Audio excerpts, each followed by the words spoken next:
નમસ્કાર મિત્રો, build bees લાઇનમાં આપનું હાર્દિક સ્વાગત છે. આજે આપણે એક પોડકાસ્ટની એક સિરીઝ ચાલુ કરી રહ્યા છીએ જેનું નામ છે વાત અનુભવની. આ પોડકાસ્ટનો હેતુ માત્ર સફળ લોકોને સાંભળવાનો નથી, પણ એમના અનુભવોને બહાર લાવીને આપણે વધુ સારા માણસ કઈ રીતે બની શકીએ એ હેતુથી આપણે આ પોડકાસ્ટને સ્ટાર્ટ કરી રહ્યા છીએ.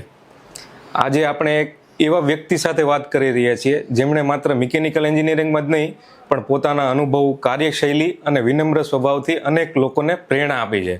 અને આપણે સુરેન્દ્રનગરની વાત કરીએ સ્પેસિફિકલી તો મરાઠે સાહેબને એવું કોઈ વ્યક્તિ નહીં હોય ઇન્ડસ્ટ્રીમાં કે જે એમને નામથી ના ઓળખતું હોય, એવું કોઈ વ્યક્તિ નહીં હોય ઇન્ડસ્ટ્રીમાં કે જેમની એમને હેલ્પ ના કરી હોય. એવા આપણા આજના વિશેષ અતિથિ શ્રી મરાઠે સાહેબ, એમનું હાર્દિક સ્વાગત છે પોડકાસ્ટમાં. સાહેબની વાત કરીએ તો સાહેબે મિકેનિકલ એન્જિનિયરિંગનો અભ્યાસ કરેલો છે અને સાહેબને જે એક અચીવમેન્ટ કહીએ કે એમને 30 દેશોના 125થી વધારે પ્રવાસો કરેલા છે. એટલે આપણે જોઈએ એમની ઉંમર પ્રમાણે તો લગભગ વાર્ષિક 2 પ્રવાસ તો થતા હશે મિનિમમ. સૌપ્રથમ સાહેબ, આપનો કિંમતી સમય કાઢીને અમારા પોડકાસ્ટમાં આવવા બદલ ખૂબ ખૂબ આભાર. Thank you. સૌ પ્રથમ સાહેબ, હવે થોડું તમારા વિશે જણાવશો ઓડિયન્સને? શ્યોર. પહેલું કહું કે હું કંઈ અસામાન્ય માણસ નથી. નાનપણથી જ જોશો તો સામાન્યપણે પાસ થતા આવેલા, સામાન્યપણે બધું જીવન જીવેલા. મારો બેકગ્રાઉન્ડમાં તો હું 8 વર્ષનો હતો તો મારા પપ્પા ઓફ થઈ ગયા. મમ્મી ભણેલી નહોતી, પણ અમારા ઘરમાં એજ્યુકેશનનું એટમોસ્ફિયર હતો. એટલે મારા દાદાએ મમ્મીને કીધું કે તું તારો ભણતર પૂરો કરી દે. અને ફોર્ચ્યુનેટલી એને જ્યારે એસએસસી બીએ બીએડ કર્યું ને એ જ વર્ષે હું મેટ્રિક થઈને કોલેજમાં દાખલ થઈ ગયો. એટલે લોકોને આશ્ચર્ય લાગે, મને ત્યારે 60% માર્ક હતા એસએસસીમાં. ઓફકોર્સ ટેકનિકલ સબ્જેક્ટ હતા, ડ્રોઈંગનો 2 એક્ઝામ થઈ હતી.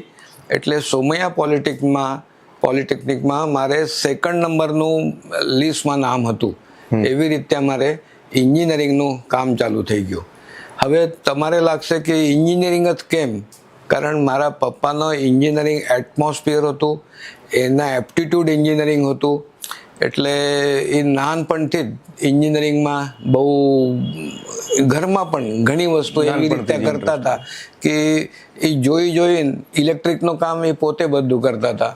મેકેનિકલનું કંઈ રિપેર હોય કંઈ હોય તો એ પોતે કરતા હતા. એટલે નાનપણથી જ ઇલેક્ટ્રિકલની અને આ માટે કોઈનો બહાર માણસ આવે એ અમારા ઘરમાં હતો જ નહીં. એટલે જે બેકગ્રાઉન્ડ તૈયાર થઈ એ ટોટલ એન્જિનિયરિંગની જ થઈ. પછી એવું નક્કી જ થઈ ગયું કે ભાઈ એન્જિનિયરિંગ જ કરવાનું. હવે એમાંય કદાચ સોમૈયામાં એડમિશન ન મળ્યું હોય ને તો મારે કેન્સલ કરવું પડે એવું હતું. કારણ બહાર સાતારા, સોલાપુર કોઈ જગ્યાએ જઈને પૈસા ભરીને કોર્સ કરવું કેપેસિટી જ નહોતી. મારી મમ્મી જ્યારે એને સ્કૂલમાં પાર્ટ ટાઈમ સર્વિસ ચાલુ થઈ તો હાર્ડલી 350 રૂપિયા પગાર હતા. એમાં મારે એજ્યુકેશન, અમારું ઓફકોર્સ અમે નાનીને ઘરે રહેતા હતા એટલે ઘરનો ખર્ચો કંઈ નહોતો, પણ એજ્યુકેશનમાં તો ઘણું લાગે. એન્જિનિયરિંગમાં તો એના ડ્રોઈંગ પેપર ને ડ્રોઈંગ બોર્ડ ને આ કેટલી વસ્તુ દર વર્ષે લાગે. પણ એ બધું આમ બનતું ગયો અને હું બરોબર 3 વર્ષમાં મિકેનિકલ એન્જિનિયરિંગ પાસ થઈ ગયું. એમાંય 60% માર્ક્સ આવ્યા. એટલે લાગ્યું કે હવે લાઈફમાં કંઈક આપણે એક પોઝિશન ઉપર આવી ગયા. આજે પણ સાહેબને કોઈ પણ જગ્યાએ આપણે કેમ વિચારીએ કે મશીનરીમાં કે સપોઝ આ મશીન છે તો આપણે જોઈએ તો આપણે એ રીતે જોઈએ કે આ મશીન છે ને આ કામ કરે છે, પણ સાહેબ એ નજરથી જોશે કે આ મશીનમાં કયા કયા કમ્પોનન્ટ હશે, કેવી રીતે કામ કરતું હશે, આનો પ્રિન્સિપલ શું છે. એટલે ડિટેલમાં સાહેબ સમજીને, અને કોઈ પણ પ્રોબ્લેમ આવે ત્યારે સાહેબ સાથે મેં પણ કામ કરેલું છે, તો કંઈ પણ પ્રોબ્લેમ આવે ત્યારે અમે સૌથી પહેલાં મરાઠે સાહેબને શોધીએ કે મરાઠે સાહેબ આનો કંઈક રસ્તો આપશે. એટલે સાહેબને વાત કરીએ એટલે સાહેબ એના રૂટ કોઝ સુધી પહોંચીને કઈ રીતે એનું સોલ્યુશન કાઢવું એ રસ્તો એમની પાસેથી મળી જ જાય. એટલે એમનો જે સાહેબે કીધું કે પહેલેથી નાનપણથી જ એમને ઇન્ટરેસ્ટ હતો. અને તમારા વિશે સાહેબ મેં એક એવી વાત સાંભળી હતી કે તમારા ઘરે તમારા ફાધરને રેડિયો નો એક કિસ્સો સાંભળેલો છે કે ખરાબ એમને કંઈક ઇનોવેશન કરેલું એ ટાઈમે પણ. એ રેડિયો રિપેરિંગને શીખી ગયા હતા, પણ ત્યારે કેવું હતું, ઓલા નોબ ફેરવીને ડાયલમાં એરો ચેન્જ થાય એવું રેડિયો હતા. હવે એ હાઈટ ઉપર મૂકું, કારણ હું 6-7 વર્ષનો હતો એટલે હાથ આડવું ન જોઈએ મારું, એટલે ઉપર મૂક્યું એટલે ઓલો ડાયલ દેખાય નહીં, તો એને એના ઉપર એક મિરર સેટ કર્યું અને ડાયલ ફેરવીને નીચેથી ફેરવો એટલે ઉપર ખબર પડે કઈ સ્ટેશન આવી ગયો. એ એની પહેલેથી આમ જેને કહેવાય ને, એ નોર્મલ અન્ડરસ્ટેન્ડિંગ ન કહેવાય, પણ એક મિકેનિકલ સૂઝ હતી એને. એવી રીતે ત્યારે ટ્યુબલાઇટનું જ્યારે પહેલું પ્રોડક્શન શરૂ થયું ને એ લોકોને ઘરે લેવા માંડ્યા ને, તો ટ્યુબલાઇટ બહુ કોસ્ટલી હતી. તો અમારે ઘરમાં ડ્રોઈંગ હોલ અને કિચન એ બેની વચ્ચે અડધી દીવાર હતી 7 ફૂટની. તો એને શું કર્યું હતું, એક બ્રેકેટ બનાવીને 2 દીવારની વચ્ચે ટ્યુબલાઇટ મૂકી, જેનેથી એક ટ્યુબલાઇટથી 2 રૂમમાં લાઇટ આવે. એ જનરલ માણસના મગજમાં નહીં આવે, પણ જેને આ એક સૂઝ હોય ટેકનિકલ, એ જ કરી શકાય. એટલે આ નાનપણથી જ જોયેલું છે મેં. બરાબર. તમને નાનપણથી જ મશીનો પ્રત્યે રસ હતો, એ તો આમાંથી જોવા મળે છે. તમારી કારકિર્દીમાં શરૂઆતમાં સૌથી મોટો પડકાર એવો કોઈ આવેલો કે જે તમે શેર કરી શકો? કારકિર્દીમાં નહીં, પણ એજ્યુકેશનમાં તો એવું આવ્યો હતો કે ડિપ્લોમા કર્યા પછી કે હવે શું કરું આગળ જઈને, તો મારા ભાઈબંધ કહેતા હતા કે પ્રોડક્શન એન્જિનિયરિંગનું વિઝેટિયામાં એક કોર્સ ચાલે છે.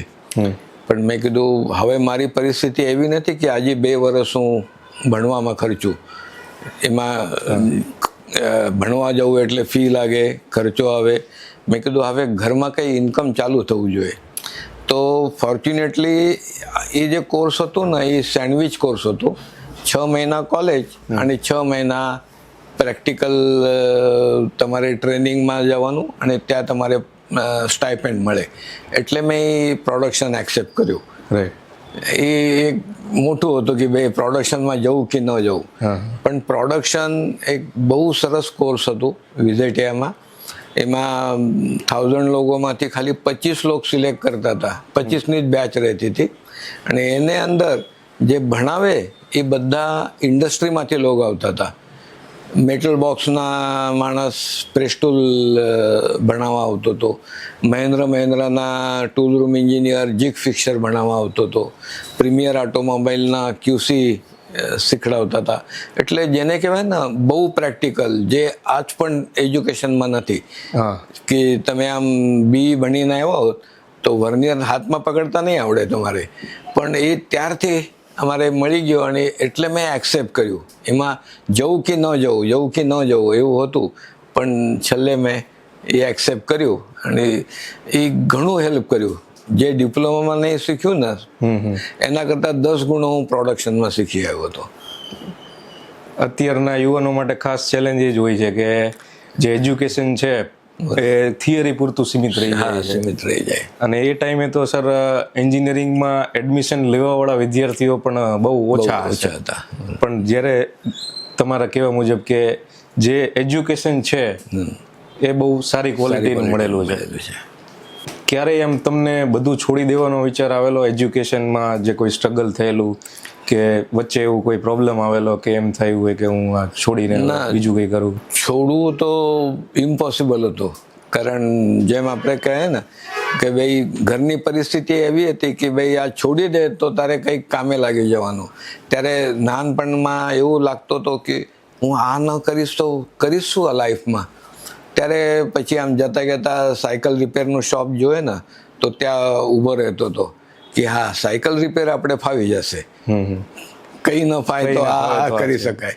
એટલે આવું મેન્ટલ કન્ડિશન હતી કે ભાઈ આ ન પૂરો કરું ને તો પૂરો, આગળ કંઈ ફરી 2 વાર રિપીટ કરો ને આ પોસિબલ જ નહોતો. ડુ ઓર ડાય જેવું કામે લાગી જવાનું જે કામ મળે. એટલે એમાં કોઈ બીજો રસ્તો હતો જ નહીં. સાહેબ, તમને સૌથી મોટો જીવન પાઠ અત્યાર સુધી શું મળેલો છે? એ એવું કે ભાઈ કઈ સુપરફિશિયલ વસ્તુ નહીં કરતા, કે ભાઈ અત્યારે આ બોલ્ટ મારવાની ચાલુ થઈ જાય મશીન, એવું નહીં. કરવું તો એ એવી રીતે કરવાનું કે આગલા 5 વર્ષ એને તકલીફ ના પડવું જોઈએ. એટલે જુગાડ નહીં કરવું. હા, જુગાડ કરો તો એ આવું પરફેક્ટ કરો કે એ લાંબુ હલે, ચાલે. બરોબર. એટલે પહેલેથી જ કે ભાઈ કરવાનું એ પરફેક્ટ કરવાનું. કારણ એમાં પાછો રહી જાય તો ધારો કે ટૂલ બિલ કરતા હોય તો કે ભાઈ 10 નંગ નીકળીને બંધ પડી જાય તો એ હાલે જ નહીં.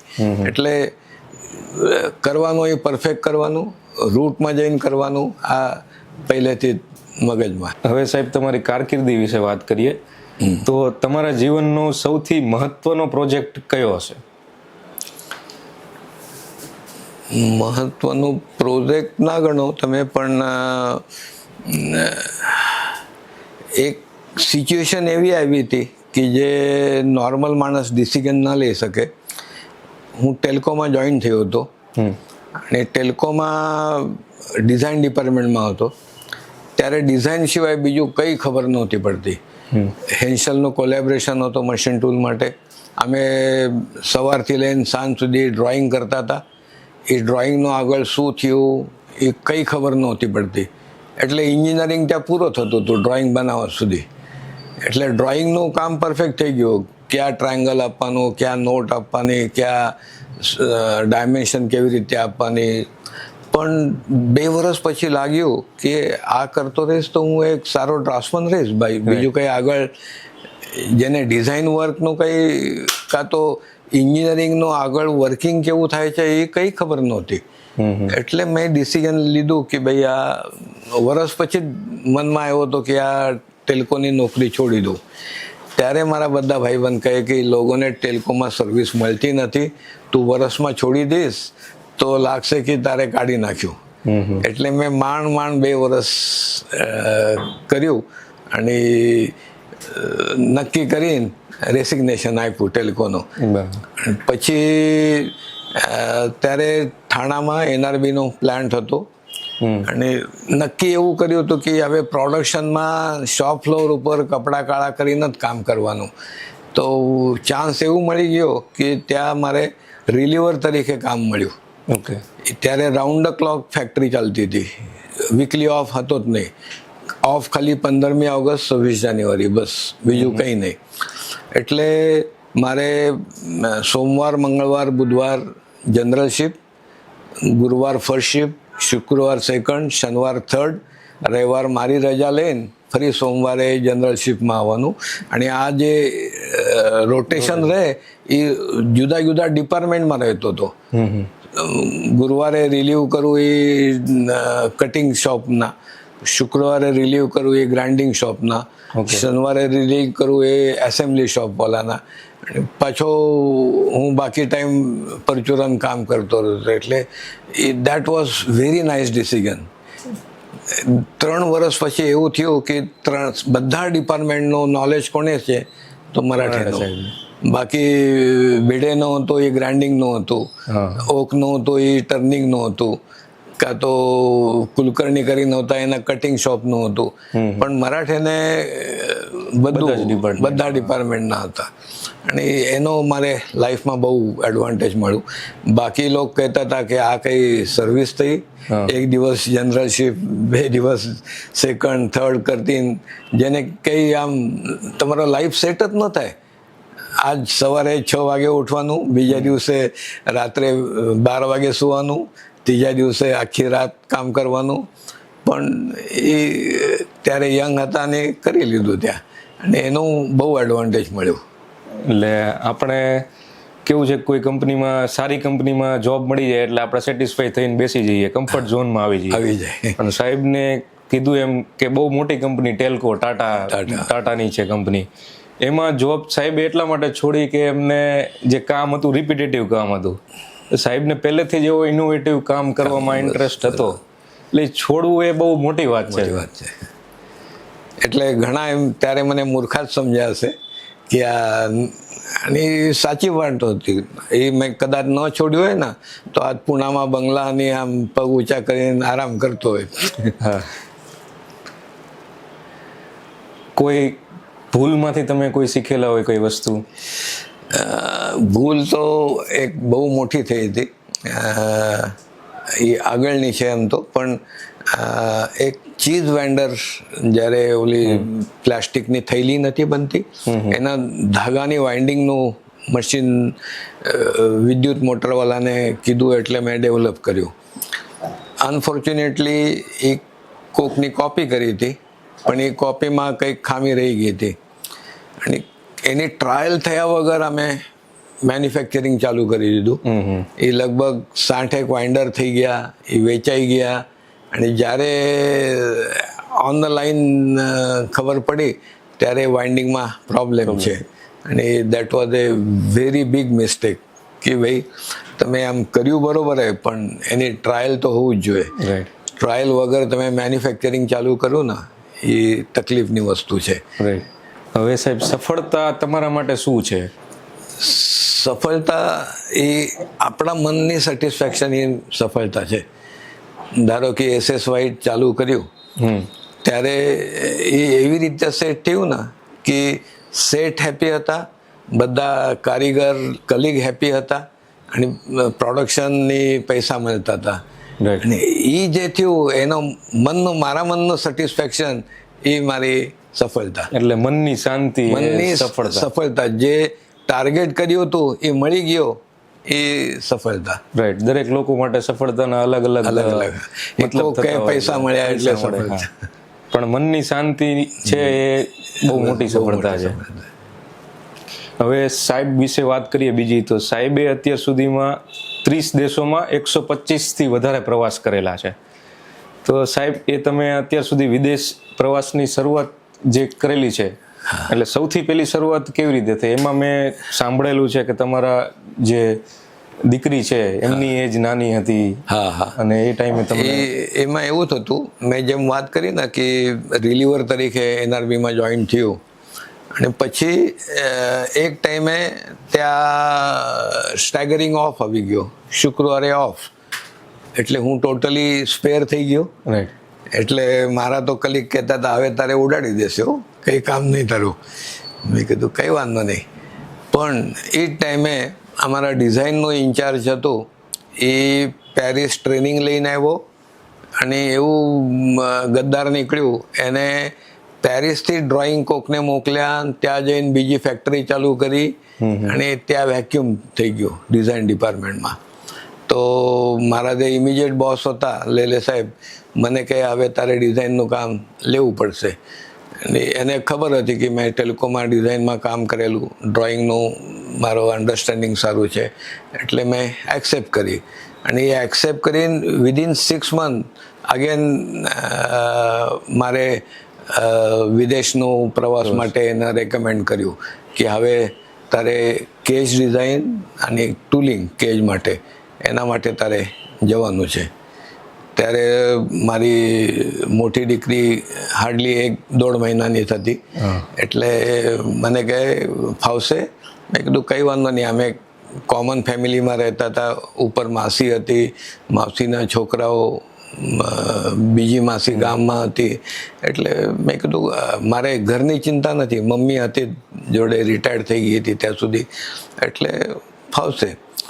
પણ હજી મારે ડિલે થઈ ગયો, કારણ ત્યાંથી એવું આવી ગયો કે મરાઠીને ફ્રેન્ચ આવડવું જ જોઈએ.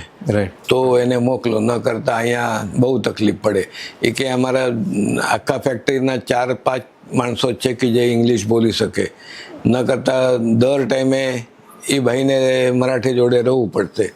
પછી મેં બોમ્બેનું અલિયાન્સ ફ્રાન્સેસનું ક્લાસ જોઈન કર્યું, સાંજે એક પ્રાઇવેટ ટ્યુશન જોઈન કરી અને 4-5 મહિનાનો હું ફ્રેન્ચ બોલતો થઈ ગયો. એટલે પછી મારે જવાનું રહ્યું. પણ એ એક ચેલેન્જ હતું, કારણ ફેક્ટરીનું કામ ચાલુ, ઘરનું બાકી જિમ્મેદારી ખરી, અને સિવાય ફ્રેન્ચ શીખીને, અને એ શીખીને એટલે એવું નહીં કે ભાઈ એક પેપર લખીને પાસ થઈ ગયો, તમારે ત્યાં જઈને બોલતા આવડવું જોઈએ, એની પણ એ ફાવી ગયો. અને હું 76માં પહેલી વાર પેરિસ ગયો. ફ્લાઇટમાં બેઠો એ પહેલી વાર ડાયરેક્ટ ઇન્ટરનેશનલ પેરિસની ફાઇલ ન કરતા ત્યારે એવું બધું હતો જ નહીં કે વારે ઘડી કોઈક ફ્લાઇટમાં જાય એવું. ઇવન અમારા મરાઠે કુટુંબમાં હું પહેલા માણસ હતો કે જે ફ્લાઇટમાં બેઠો અને એ ફોરેનમાં ગયો. 1976માં ફોરેન જવું એટલે હા, એટલે બહુ મોટી વાત હતી. એટલે તમારી સૌથી પહેલી સફર 1976માં ફ્રેન્ચ 3 મહિના માટે હું પેરિસ ગયો હતો. રાઈટ. પેરિસનો અનુભવ એવો છે કે આ જે કેસ ડિઝાઇનનું કામ છે ને એ લોકો 100 ટાઈમ મોટું ડ્રો કરીને કરતા હતા બોર્ડ ઉપર કે ધારો કે 2.5 નો રોલર હોય તો 250 મિલીમીટરનું સર્કલ દોરવાનું ને એમાં પ્લે કેટલું હોવું જોઈએ ને એ બધું ટોટલી ગ્રાફિકલી કરતા હતા. અને પછી રીબનું સાઇઝ ઓડી આઈડી માપીને એ પ્રમાણે ડિઝાઇન કરવાનું. પછી એ સ્ટ્રીપમાંથી બનતા હતા એટલે સ્ટ્રીપનું ડિઝાઇન એના ઉપરથી કરવાનું. પણ આ વસ્તુ મેં ઇન્ડિયાથી જતા પહેલાં મને ખબર હતી કે એ લોકો ગ્રાફિકલી કરે છે. પહેલેથી મારો મેથેમેટિક્સ બહુ સ્ટ્રોંગ એટલે મેં કીધું આ ગ્રાફિકલી કરવાની વસ્તુ નથી, આ તો બધા ટ્રાયંગલ્સ છે તો ટ્રાયંગલ સોલ્વ કેમ નથી કરી શકે. એટલે મેં બધું જેટલા અમારે કરવાના હતા એનું ડ્રોઈંગ કર્યા વગર મેથેમેટિકલી બધા કેલ્ક્યુલેશન કરીને લઈ ગયો. ટ્રિગ્નોમેટ્રિકલી. ત્યારે ટ્રિગ્નોમેટ્રિક પણ ડિફિકલ્ટ હતો. શું કામ? સાયન્ટિફિક કેલ્ક્યુલેટર નહોતું એટલે ઓલો લોગ ટેબલ લઈને એમાં સાઇન 15નું ફિગર લેવાની સાદો કેલ્ક્યુલેટર પણ નહોતું. એટલે એ ફેસેટનું હેન્ડ કેલ્ક્યુલેટર ઓલા હેન્ડલ મારીને કરવાનો હતો એના ઉપરથી કરીને મેં બધું તૈયાર કર્યું હતું. તો પહેલું ત્યાં ગયા પછી ત્યાંનો જે મેનેજર હતો ડિઝાઇન મને કહેતો હતો જો આમાં પેન્સિલ છે ને એ 0.2 ની હોવું જોઈએ, જાડી લઈશ તો 10 માઇક્રોનનો એરર આવી જાય તારા. એટલે મેં કીધું આની કઈ જરૂરત નહીં, હું તમે કરો હું કેલ્ક્યુલેટ કરીને 10 ને 2 માઇક્રોનમાં કેલ્ક્યુલેશન લાવી દઉં. તો કંઈ હોય નહીં, આવું થતું નથી કરીને પછી મેં કીધું કંઈ વાંધો નહીં, હું એક એક્ઝામ્પલ તમને કહું, તમારે જે અત્યારે હાલતું હોય ને એનું મને કહું, હું કેલ્ક્યુલેટ કરું 15 મિનિટમાં અને તમે ક્રોસ ચેક કરો. એ ક્રોસ ચેક કર્યું તો કહે જો 7 માઇક્રોનનો ફરક આવ્યો, તું રીબ બહુ જાડી કરે છે. મેં કીધું હોય જ નહીં, તમે પ્રોડક્શનમાં જઈને પૂછી આવો કે ભાઈ આ રીબનું સાઇઝ કેટલું રાખે છે. તો ઓલા ગરમ થઈને કહેતો તો 7 માઇક્રોન મારે ઓછું કરવું પડ્યું તારે હાલ્યું કે. એટલે સાહેબ તમે શીખવા ગયા હતા ને શીખવાડીને આવ્યા. પણ એમાંથી એવું કોન્ફિડન્સ આવી ગયો ને કે we Indian are much intelligent, much better in world. Right. ત્યાં તમે કોઈ એવું મશીન જોયું હોય, ટેકનોલોજી જોઈ હોય કે જે તમને પ્રભાવિત કરી લીધું? હા, એમાં એવું થતું કે અમે જે કરતા હતા ને એ બધું જેને કહેવાય ને કે એક ઓપરેશન જુદું કરતા હતા. કટિંગ કરવાનું, પછી બેન્ડ કરવાનું, પછી વેલ્ડિંગ કરવાનું, આવું પિંજરો બનતો હતો. પણ ત્યાં મલ્ટી સ્લાઇડ પ્રેસ જેને બિલર કહે છે, જર્મન મશીન, એને ઉપર સ્ટ્રીપ ફીડ કરો, એ કટ કરે, બેન્ડ કરે, વેલ્ડિંગ કરે અને બહાર આવી જાય. એટલે જે અમારે 4-5 સ્ટેશનથી કામ થતું હતું એ એક સ્ટેશનમાં એ સ્પીડી લગભગ અમે 70 to 80 પીસીસ પર મિનિટનો રનિંગ કરતા હતા. એટલે ઓફકોર્સ એ અમારે લેવાનું જ હતું મશીન, એટલે હું ટ્રેનિંગમાં ગયો હતો. પણ એ મશીનમાં જેને કહેવાય ને કે આપણે આમ જાદુ જેવું મશીન લાગ્યું.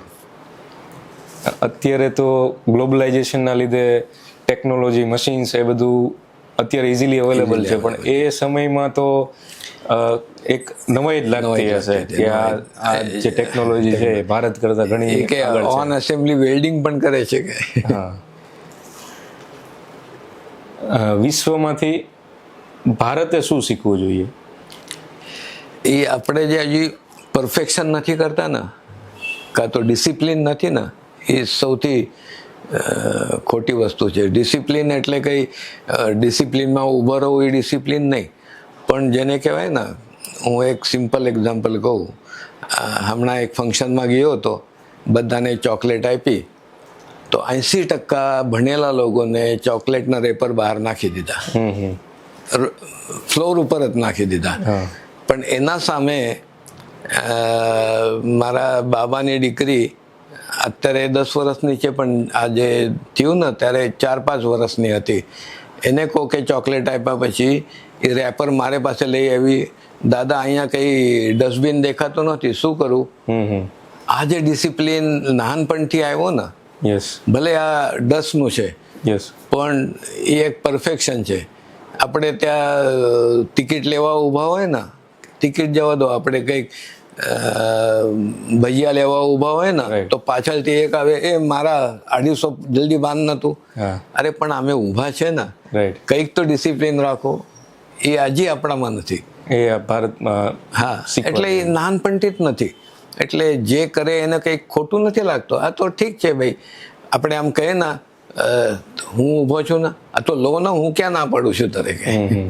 એટલે આ જે ફરક છે ને, એ નાનપણથી સ્કૂલથી કે અમારા ઘરમાંથી લોકોને ટીચિંગ મળવું જોઈએ ને, એ નથી આજે આપણે. ને સર, હવે વિશ્વએ ભારત પાસેથી શું શીખવા જેવું છે? આજે મેં જોતું હતું તો ટ્રિગ્નોમેટ્રીનું ફંડામેન્ટલ એ ભારતમાંથી જ નીકળ્યું છે. એટલે આ જે આપણે જે કહે ને કે આ બહુ ડિફિકલ્ટ છે, એવું કંઈ નથી. એનો ફંડામેન્ટલમાં જાઓ ને તો એ સિમ્પલ જ છે. અને એ બધું ઇન્ડિયામાંથી મળેલું છે. ઝીરો ઇન્ડિયામાંથી જ મળ્યું, આર્યભટ્ટ. એટલે આજ મેથેમેટિક્સમાં એક્ઝામ્પલ કહું તો આપણી શાકભાજી ઓલી જેટલું ઇઝી કેલ્ક્યુલેશન કરીને કહે ને, તમે 4-5 શાક લીધા હોય, 100 ગ્રામ, 250 ગ્રામ, 300 ગ્રામ, આ બધું કેલ્ક્યુલેટ કરીને ફટ કહે 110 રૂપિયા. ત્યાં તો કેલ્ક્યુલેટર વગર 4 જણાનું ટિકિટ $99 લીધું હોય તો કેલ્ક્યુલેટર ક્યાં છે કરશે. અને પાછો આજે છૂટાનો તકલીફ હોય ને, 9×36 થયા ને, તો હું કહું કે હું ઉપરના આપું 4, તમે મને 20 પાછા આપી દો. કન્ફ્યુઝ નહીં કરતા મને, તમે આમ ઘોટાળા કરશો કે. એટલે આજે આપણે ત્યાં નાનપણથી જ ટેકનિક ડેવલપ થયેલી છે ને, મેથેમેટિક્સની કે મેમરીની, એ નથી આજે ઇન્ડિયાથી લેવા જેવી છે. એટલે જ આ તમે જોશો તો સોફ્ટવેરમાં ને એમાં મોટા ભાગે ઇન્ડિયન જ છે. મોટા ભાગની કંપનીના સીઈઓ પણ ઇન્ડિયન છે. હા, એ નાનપણથી જ મગજમાં રહે છે. આપણી ભારતની અને ત્યાંની બંનેની જે વર્કિંગ કલ્ચર છે, એમાં તમે ડિફરન્સની વાત કરી તો ત્યાં છે એ લોકો જે કરે છે ડિસિપ્લિનથી કરે છે, અને આપણે થોડો એ ડિસિપ્લિનનો અભાવ છે. તો એ દૂર થઈ શકે તો ભારત પણ એક સમયે ઘણું આગળ. એ જે ડિસિપ્લિન છે ને, એ મા બાપે નાનપણથી જ નાખવું જોઈએ. એ સ્કૂલમાં નથી આવતો કે ફેક્ટરીમાં ગઈને નથી આવતો, કારણ એ એક કલ્ચર બની ગયો છે. એ જવા દેવાનું, આમાં ફેંકી દેવાનું, ને નહીં આવ્યો મોડે શું કરું. આ જે કલ્ચર છે ને, એ તમે જ્યારે નાના હોય ને ત્યારથી અંદર આવવું જોઈએ. આજે સાહેબે મિકેનિકલ એન્જિનિયરિંગની વાત કરીએ તો મિકેનિકલ એન્જિનિયરને કન્સિડર કરીને ભારતનું ભવિષ્ય તમને કેવું લાગે છે?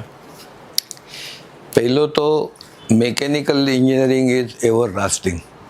તમે અત્યારે અહીંયા 100 વસ્તુ જોશો ને તો મિકેનિકલ એન્જિનિયર વગર ન થયેલી હોય. ભલે પ્લાસ્ટિક મોલ્ડેડ હશે તો એને ડાય મિકેનિકલ એન્જિનિયરે જ બનાવી, મોલ્ડિંગ મશીન મિકેનિકલ એન્જિનિયરે જ બનાવ્યું.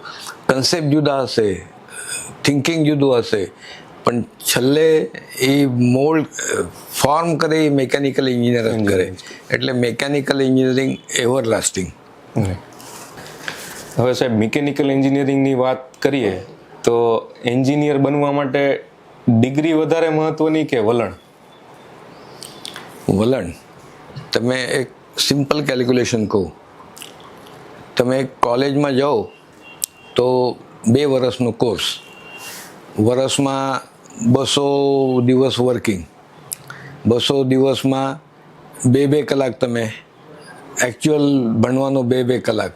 એટલે 200 ગુણ્યા 2 ગુણ્યા 3 ગણો તો આટલા કલાકનો જ તમે ભણ્યા. રાઈટ. એમાં એ કેટલું તમારે મગજમાં એવો હા. એ ઓછું. એટલે જે તમે પછી પ્રેક્ટિકલ શીખતા હોય એ વધારે અનુકૂળ. પણ ત્યારે એ વિચારવું જોઈએ કે આ પ્રેક્ટિકલ શીખ્યું પણ આ ભણતરમાં ક્યાં આવ્યો તો આપણે, આ કેમ આપણા મગજમાં નહોતો આવ્યો.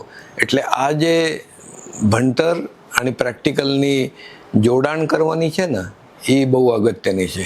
રાઈટ. ઘણા લોકો એવું જ કરે છે કે ભાઈ એ થર્મલ એક્સપાન્શન એ તો મેં સબ્જેક્ટ ઓપ્શનમાં નાખ્યું હતું, પણ એ થર્મલ એક્સપાન્શન કેટલું કામ કરી જાય એ તમારે પ્રેક્ટિકલ જ્યારે કરશો ને ત્યારે જ ખબર પડે. રાઈટ. એટલે આપણે પેલા સાઇન કોસ ને ટેન જોતા પહેલા લાગતો તો એના કઈ કામનું નથી, ક્યાં કામમાં આવશે. પણ તમે જ્યારે મેથેમેટિક્સ વાપરવા જાઓ, કારણ ઘણી વાર પછી એવું સમજો કે આ તો મેથેમેટિક્સથી ન જ થાય, આ દોરવીને જ કરવું પડે. પણ તમે મેથેમેટિક્સ ટ્રિગ્નોમેટ્રી ક્લિયર હોય તો આ કરી શકાય. હમણાં જ જે એક્ઝામ્પલ કહું ને તો અમે સ્પેરિકલ રોલરના રેડિયસ માપવાનું મશીન કર્યું. હા. એટલે એના પ્રિન્સિપલ સેમ જ, જે કદાચ તમે જોયું હશે, મેં એક પેટર્ન કરેલું છે, એનો એક કેલ્ક્યુલેશનનું પ્રિન્સિપલ સેમ જ. સર્કલની અંદર સેક્ટરના 2 હાફ અને ડાયમીટર એનો એક રિલેશન છે. એ તમને ખબર હોય ને તો બધી વસ્તુ સહેલી લાગશે તમને. પણ એ ક્યારે તમારો એ મેથેમેટિક્સ મગજમાં ફંડામેન્ટલથી ક્લિયર હોય તો. રાઈટ. એ તો ભાઈ એસએસસીમાં એક પ્રમેય હતું ને સોલ્વ કર્યું હતું, બસ એનો કંઈ યુઝ નહીં, એવું નથી. એટલે ઘણી વાર એવું થતું હોય છે કે જ્યારે ભણતા હોય ત્યારે ખ્યાલ નથી આવતો કે ક્યાં કામમાં આવશે, પછી જ્યારે જરૂર પડે છે ત્યારે યાદ આવે છે કે આ સારું ભણ્યા હોત તો સારું. હવે સાહેબ, આ જે આપણે અનુભવની વાત કરી, તો કોલેજ અને ડિગ્રી વચ્ચે, જે કોલેજની ડિગ્રી છે અને અનુભવ વચ્ચે શું તફાવત છે? ડિગ્રી કેવું છે, ડિગ્રી કોલેજનું કામ એવું કે દુનિયામાં શું ફંડામેન્ટલ છે એ તમારે પાસે પોસ્ટું કરવાનું. એ એટલું જ કરે કે ભાઈ વર્નિયર માપતા હોય ને તો વર્નિયરથી મિનિમમ લીસ્ટ કાઉન્ટ કેટલું, શું માપી શકો, કેવી રીતે માપી શકો. પણ એ શું માપવાનું એ તો પછી જ ખબર પડે કે ભાઈ એમાં ડેપ્થે માપી શકો, ડાયમીટરે માપી શકો, ત્રિજ્યા પણ માપી શકો. પણ એ ત્યારે સરખું ભણ્યું ના હોય ને તો વર્નિયર તો મને નહીં આવડે હો યુઝ કરતા, એવું થઈ જાય. એટલે એ જે ભણતર રહ્યું એ ફંડામેન્ટલનું નોલેજ તમારે સુધી પહોંચતો કરવાનું, કેવી રીતે વાપરવાનું એ તમારા ઉપર છે. અને ત્યારે તમે વ્યવસ્થિત કર્યું હોય ને તો એ મગજમાં ક્લિયર જ હોય કે ભાઈ ત્યારે ભણાવતા હતા કટિંગ સ્પીડ, ફીડ અને ડેપ્થ ઓફ કટ. પણ એનું આ 3 વસ્તુનો HP સાથે કંઈક કનેક્શન છે, મટીરિયલ ટેમ્પરેચર સાથે કંઈક કનેક્શન છે, એ પછી ખબર પડે. અને કંઈક ધારો કે નંગ બળી જતો હોય, એના મૂળ કેવું, કાં તો RPM વધારે હશે, કાં તો ફીડ વધારે હશે. એટલે આ જે કનેક્શન રહ્યું ને એ ત્યાં ભણતર સાથે આપણે આ પ્રોબ્લેમનું કનેક્ટ કરી શકો તો એ કામનું. અને એ કોલેજમાં ભણાવી જ ના શકે. એ ના ભણાવે કે ભાઈ જોબ ગરમ થતું હોય તો શું કરવાનું, ડ્રીલ બેસી જતો હોય તો શું કરવાનું. એ તમારે પ્રેક્ટિકલ એક્સપિરિયન્સથી ડ્રીલનું RPM કેટલું સેટ કરવાનું એ ખબર પડવું જોઈએ. એટલે તમારી જે એક સાહેબના નામે એક પેટર્ન પણ ફાઇલ કરેલી અને અપ્રૂવડ છે, એમને ડાયામીટર મેઝરમેન્ટ, જે ઇન્ડસ્ટ્રીમાં હશે એ લોકોને ખ્યાલ હશે કે વર્નિયર કે એ જ્યાં એનાથી ના માપી શકાય, મોટો ડાયામીટર હોય બહુ મોટો મીટર્સમાં અને એમાં, બરોબર, તો એ માપવા માટે સાહેબે એક ડિવાઇસ બનાવેલું છે જેનું નામ છે ત્રિજ્યા. અને પેટર્ન કરેલું છે અને પેટર્ન એમની અપ્રૂવડ છે. એટલે સાહેબે હવે આ ડિવાઇસ બનાવ્યું. આપણે શું કરતા હોય કે કંઈક પ્રોબ્લેમ આવે એટલે બીજી કોઈ રીતે માપીએ કે છોડી દઈએ. સાહેબે શું વિચાર્યું કે પ્રોબ્લેમ આવ્યો ત્યારે આને હવે કઈ રીતે આપણે આને માપવું છે તો કઈ રીતે કરી શકાય. એટલે સાહેબનો જે પહેલેથી ફંડામેન્ટલ્સ ક્લિયર હતા અને એક્સપિરિયન્સ હતો, એ બંને મેચ કરીને પ્રોબ્લેમનું સોલ્યુશન લાવીને ડિવાઇસ બનાવ્યું અને એની પેટર્ન પણ ફાઇલ કરેલી અને અપ્રૂવડ પેટર્ન છે. તો સાહેબે એવા ઘણા બધા પ્રોજેક્ટ કરેલા છે કે જે એમના અનુભવ, એમના ફંડામેન્ટલ્સ હજી પણ અમુક વાર અમે જોઈએ, અમે સાહેબ સાથે કામ કરેલું પહેલાં, ત્યારે સાહેબ કેલ્ક્યુલેટર લઈને અમુક કેલ્ક્યુલેશન એવા કરીને આપે કે જે અમારે અત્યારની જનરેશન ચેટ જીપીટી ને જેમિની વાપરીને કરતી હોય, અને સાહેબ કેલ્ક્યુલેટર લઈને કરી આપતા. એટલે તમારી જે વાત છે કે ફંડામેન્ટલ્સ, તો ફંડામેન્ટલ્સ ક્લિયર હોવા અને અનુભવ, એ બંનેનો જ્યારે સમન્વય થાય ત્યારે તમે આઉટફોર્મ કરી શકો અને કોઈ પણ જે કામ કરતા હોય બેસ્ટ રીતે કરી શકો. એનો એક એક્ઝામ્પલ કહું તમને. SS વ્હાઇટમાં જ્યારે હું US હતો ત્યારે એક આપણે શાફ્ટ ડેવલપ કરતા હતા કે 5 વાયર ને 1 વાયરની ગેપ, તો એ વાઇન્ડિંગ સક્સેસ નહોતો થતો. ગેપ ઓછી વધી થતી હતી ને આમ જેને કહેવાય ને કે કંટ્રોલ નહોતો એમના ઉપર. એટલે રાહુલભાઈ અને બ્રાયનને મને ચેલેન્જ આપ્યું, તું આમાંથી કંઈક કર. એટલે મેં એક નોઝલ ડેવલપ કર્યું હતું. એમાં પ્રિન્સિપલ શું કર્યું કે શાફ્ટ ઉપર જે ડાયરેક્શનમાં વાયર લેન્ડ થાય એ ડાયરેક્શનમાં જ ફીડ થવું જોઈએ, એંગલ ઉપર, અને એ જૈન સીધી શાફ્ટ ઉપર ગ્રીપ લે એવું આમ એક સરસ નોઝલ ડેવલપ કર્યું, ડ્રોઈંગ બનાવ્યું. પછી રાહુલભાઈ કહે કે હવે બનાવશે કોણ આ? મેં કીધું વાયર કટ ઉપર થઈ જાય. તો વાયર કટની ત્યાં ગયા. એ કે કોણે કીધું આ વાયર કટનું જોબ જ નહીં, આવું કંઈ થતું હશે વાયર કટ ઉપર? મેં કીધું અમે કરેલું છે બધું, તું હું કહું એટલું કર. અને એ કર્યું. અને એ ટાઈમે રાહુલભાઈએ મને એક એવોર્ડ આપ્યું આના માટે કે ભાઈ મરાઠીને કોમ્પ્લેક્સ પ્રોબ્લેમ સિમ્પલ કેવી રીતે કરીને સોલ્વ કરું એ એને એક નેક છે કરીને. હવે સાહેબ અત્યારે ઓટોમેશન અને એઆઈની બહુ ચર્ચા થતી હોય છે બરોબર ઇન્ડસ્ટ્રીમાં. તો ઓટોમેશન અને એઆઈને લઈને તમારા શું વિચાર છે? આપણે એઆઈનો સપોર્ટ લેવું જોઈએ. કે ધારો કે આ શાફ્ટનો વિચાર કરો, તમે એઆઈમાં ફીડ કરશો ને તો guide the wire right from beginning એવું આવશે. રાઈટ. પણ એ કેવી રીતે કરવું એ નહીં. એટલે આ બેનું કોમ્બિનેશન કરીને તમે સોલ્વ પ્રોબ્લેમ કરી શકો. એટલે એવું નથી કે ખાલી તમને એઆઈ કરો એટલે આન્સર આપી દેશે, અને જરૂરી નથી. એની નીચે પણ ડિસ્ક્રિપ્શન લખેલું આવે છે કે these are guidelines, may be an error. પણ એ ગાઈડલાઇન થી કેવી રીતે કરવું એ અગત્યનું છે. અને અત્યારે ઘણીવાર આપણે શું કરતા હોય કે ચેટ જીપીટીમાં જોઈએ કોઈ પણ પ્રોબ્લેમ, એવું જરૂરી નથી મિકેનિકલ, પણ કોઈ પણ પ્રોબ્લેમ હોય એટલે સર્ચ કરીએ અને આપણને જે રિઝલ્ટ મળશે એની ઉપર આપણે આંખ બંધ કરીને વિશ્વાસ કરી દઈએ. પણ એમાં નીચે જ લખેલું આવે છે કે there may be an error. એટલે આપણા જ્યાં સુધી પ્રિન્સિપલ ક્લિયર નહીં હોય ત્યાં સુધી એ નહીં થાય. અને બીજું કે એના ઉપર એક ડિપેન્ડન્સી બનતી જશે કે આપણા વિચારો છે. બરોબર. એટલે એ ચેટ જીપીટીમાં પૂછવા પહેલાં આપણે આપણા મગજ ચલાવીને કંઈક રૂપરેખા મગજમાં રાખવાની, એમાં પછી ચેટ જીપીટીનો તમારે સપોર્ટ મળશે. એવું પણ નથી કે એઆઈનો યુઝ નથી કરવાનો. એઆઈનો યુઝ સારી રીતે કરવાનો છે, જેથી એઆઈનું આપણે મેક્સિમમ આઉટપુટ લઈ શકીએ અને એને વેલિડેટ પણ આપણે કરી શકતા હોવા જોઈએ કે આ રિઝલ્ટ જે આપે છે એ બરાબર છે કે નહીં. અને સાહેબ ઓટોમેશન વિશે અત્યારે પહેલા જે તમે કમ્પેર કરો કે તમે જ્યારે મિકેનિકલ એન્જિનિયરિંગના પછી જોબ કરતા હશો ત્યારે પ્રોસેસ અમુક મેન્યુઅલ હશે અને અત્યારે ઓટોમેટિક બધી પ્રોસેસ થતી હોય છે, તો એના વિશે ઇન ફ્યુચર ઓટોમેશનને લઈને ભારતમાં શું થઈ શકે એવું છે? ઓટોમેશન મેઇનલી 2 વસ્તુ માટે જોશે. એક તો ક્વોન્ટિટી વધારે હોય તો પ્રોડક્શન, અને પરફેક્શન જોતા હોય તો. રાઈટ. તો એ અત્યારે તમે જોશો તો આપણે મેન્યુફેક્ચરિંગ પ્રોસેસ એવા કોઈ જગ્યાએ વીક છે કે તમે ગમે બેરિંગ ફેક્ટરીમાં જાઓ ને તો આઈડીઓડી વિડ્થ માપતા હોય 10 છોકરીઓ. એટલે still you are not up to the mark કે જે બનાવ્યું એ ઓકે જ છે. એટલે હ્યુમન એરરના ચાન્સીસ ઓટોમેશન થી આપણે એલિમિનેટ કરી શકાય કે ભાઈ ઓન મશીન માપો અને પછી જ ઉતારો નીચે. રાઈટ.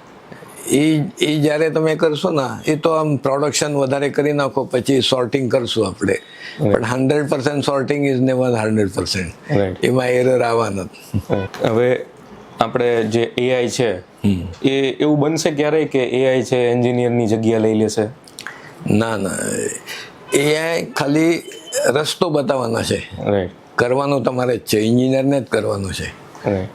એટલે અમુક ક્ષેત્રમાં એવું છે કે સાહેબ જે કામ કરતા હોય તો એક માણસનું કામ છે 5 માણસનું, એ એઆઈ થી ઇઝીલી થઈ શકે, પણ મિકેનિકલ એન્જિનિયરિંગમાં એ બહુ ઓછું રહેશે. કારણ કે જે એકચ્યુઅલ પ્રોબ્લેમ છે એને એનાલાઇઝ કરવું, બરોબર, અમુક ફીલ પણ કરવું, જેમ કે નોઇઝ છે, વાઇબ્રેશન્સ છે, બરોબર.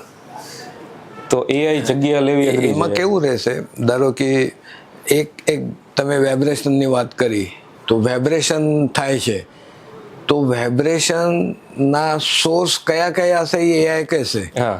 અનબેલેન્સ હશે, રાઈટ.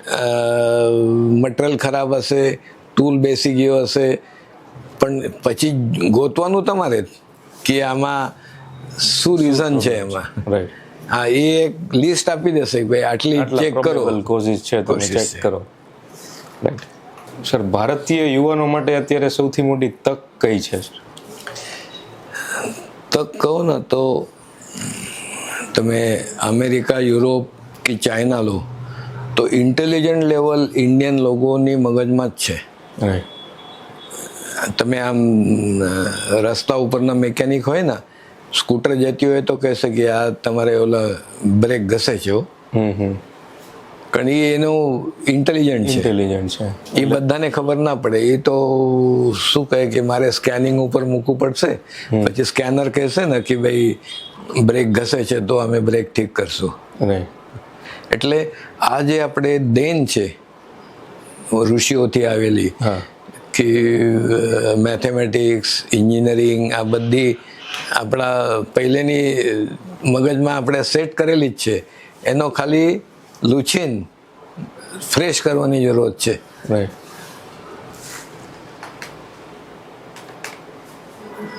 હવે સાહેબ તમારા જીવન વિશે વાત કરીએ તો જીવનમાં સૌથી મોટો નિર્ણય તમે શું લીધો છે? સૌથી મોટો નિર્ણય લીધો તો કે ભાઈ કોઈ જગ્યા મોટામાં નહીં જવાનું. ન કરતા સુરેન્દ્રનગર આવ્યો ને એને જગ્યા બોમ્બે, પૂનામાં મારે એના કરતાં 10 ગણો પૈસો કમાયેલો હશે. પણ અમારે મરાઠીમાં એક તુકારામ મહારાજ થઈને ગયા, એને કીધેલું છે કે આ જીવનમાં કે આ કલિયુગમાં જે કા રંજલે ગાંજલે, જે તમારે આજુબાજુમાં જેની પરિસ્થિતિ ખરાબ છે એને તમે આપણા કહો તો ત્યાં તમે સાધુ કહેવાય, અને સાધુમાંથી જ તમે દેવપણમાં જઈ શકો. એટલે તમારે રિયલી મુક્તિ કે દેવપણ લેવું હોય ને તો આ જ રસ્તો છે કે ભાઈ જે કા રંજલે ગાંજલે. આપણે ઇન્ડસ્ટ્રીમાં ગણો તો જે પ્રોબ્લેમ લઈને બેઠા હોય એને આપણે હેલ્પ કરે તો that is one kind of help જ. તો આ જે રસ્તો છે ને એ મેં આજે પકડેલું છે. આજે રિટાયર્ડ થયા પછી પણ સવારે 3 કલાક હું જે ફેક્ટરીમાં જાઉં ત્યાં ગમે માણસ ગમે પ્રોબ્લેમ લઈને આવે, ફ્રી ઓફ કોસ્ટ હું એને ગાઈડલાઈન કરું છું. રાઈટ. એટલે જે મારે નોલેજ છે એનો લોકોનો યુઝ થાય મારા લાઈફના એન્ડ સુધી, એવું જ મારી ઈચ્છા છે.